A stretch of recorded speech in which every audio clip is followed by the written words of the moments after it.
Donc, je vais raconter une histoire qui est encore une histoire vraie et qui concerne le roi Salomon. Le roi Salomon avait reçu une mission de son père et de Dieu, il ne faisait pas les choses à moitié, qui était de construire le temple. Le temple, c'est la maison de Dieu. Et en fait, c'est son père David qui aurait dû le construire. Mais David n'avait pas été sage. Il avait fait une grave bêtise. Il était tombé amoureux d'une dame qui était mariée. Elle s'appelait Bétzabé. Et comme elle était mariée, il s'était dit, il faut que je me débarrasse du mari. Le mari, qui s'appelait Uri, était un général. Et David a fait ce qu'il fallait pour qu'on le mette en première ligne. Et là, évidemment, il s'est fait tuer. Donc, David a pu avoir une histoire avec Bétzabé, et qui a eu un fils, qui était Salomon. Voilà. Fils de l'adultère, fils du péché, mais quand même, roi des rois. Et donc, Dieu avait demandé à David de construire le temple, qui devait être la maison de Dieu, parce que Dieu en avait marre d'habiter dans une arche, l'arche d'alliance, qui était un coffre que transportait un peuple nomade. Le peuple se fixait en Israël, à l'époque, et donc il fallait qu'il y ait une maison fixe. Donc Dieu voulait avoir une vraie maison à lui, quoi, avec une salle de bain et tout, et il fallait la construire. Et il avait donné les plans à David. Mais il avait dit à David, tu n'as pas été sage, c'est pas toi qui vas la construire, ce sera ton fils. D'accord. Et Salomon avait les plans. Et il a rassemblé tous les matériaux. Et dans tous les matériaux, il fallait énormément de pierres taillées.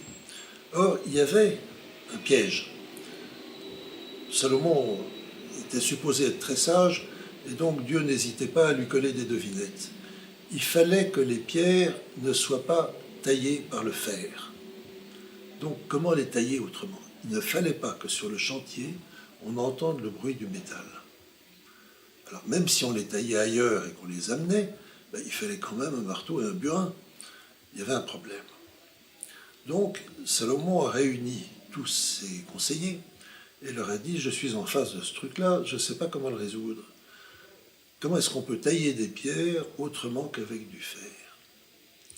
Et un conseiller a dit, moi je sais, il existe un verre, un petit verre, une espèce de verre de terre, qui s'appelle chamir.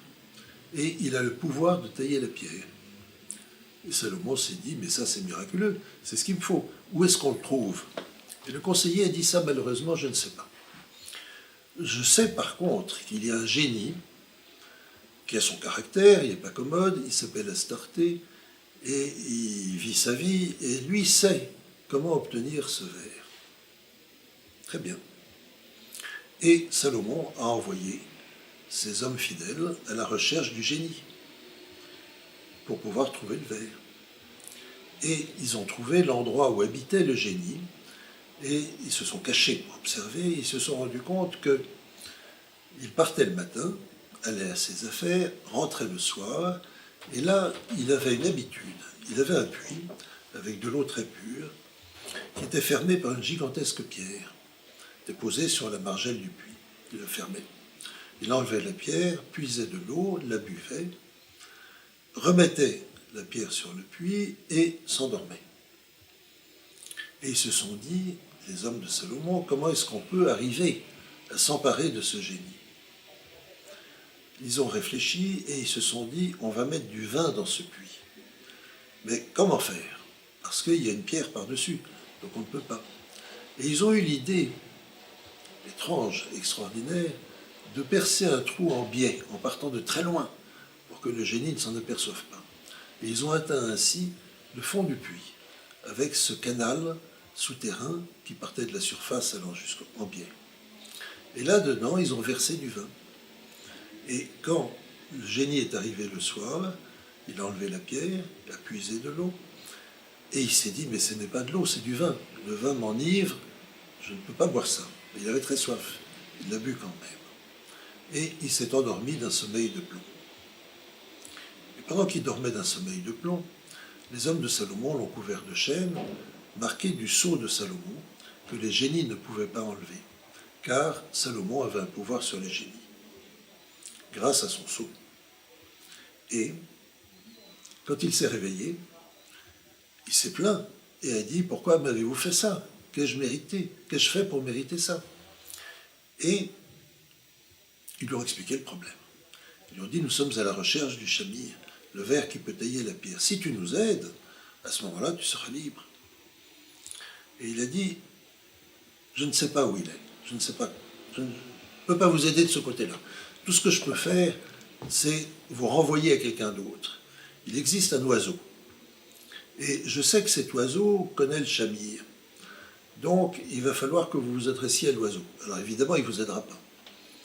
Mais il a un nid, et en ce moment, il a des petits. Prenez une cloche de verre, posez-la sur le nid. Quand il verra qu'il ne peut plus atteindre ses petits à cause de la cloche de verre, il ira chercher le shamir pour briser la cloche. Aussitôt dit, aussitôt fait. Et l'oiseau alla chercher le shamir, brisa la cloche, et à ce moment-là, ils arrivèrent tous, poussèrent des grands cris, l'oiseau a eu peur, il a lâché le shamir, et ils l'ont apporté à Salomon, avec Astarté toujours couvert de chaînes, et ça a permis à Salomon de tailler les pierres du temple. Et c'est comme ça que le temple fut construit. Alors il y a une suite dans l'histoire.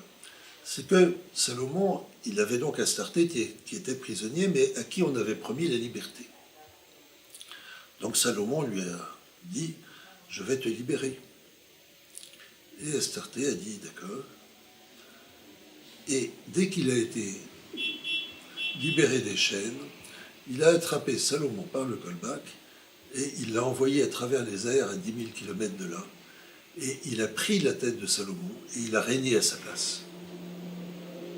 Et Salomon, lui, s'est retrouvé à 10 000 km de là, avec simplement ses vêtements, et ne pouvant rien faire, il a commencé à rentrer chez lui à pied. Et là, il a vécu de très nombreuses aventures, il a connu ce que c'était que la vie, parce qu'il était parmi les hommes, il fallait qu'il travaille pour manger, et en même temps qu'il continue son voyage. Et donc il a mis longtemps à arriver jusque chez lui. Et quand il est arrivé chez lui, il a vu Astarté sur son trône. Mais quand Astarté a vu Salomon, il s'est enfui. Et Salomon a pu reprendre sa place. Et personne n'a jamais su que c'était arrivé. Puisque Astarté avait régné à sa place. Et il avait très bien régné.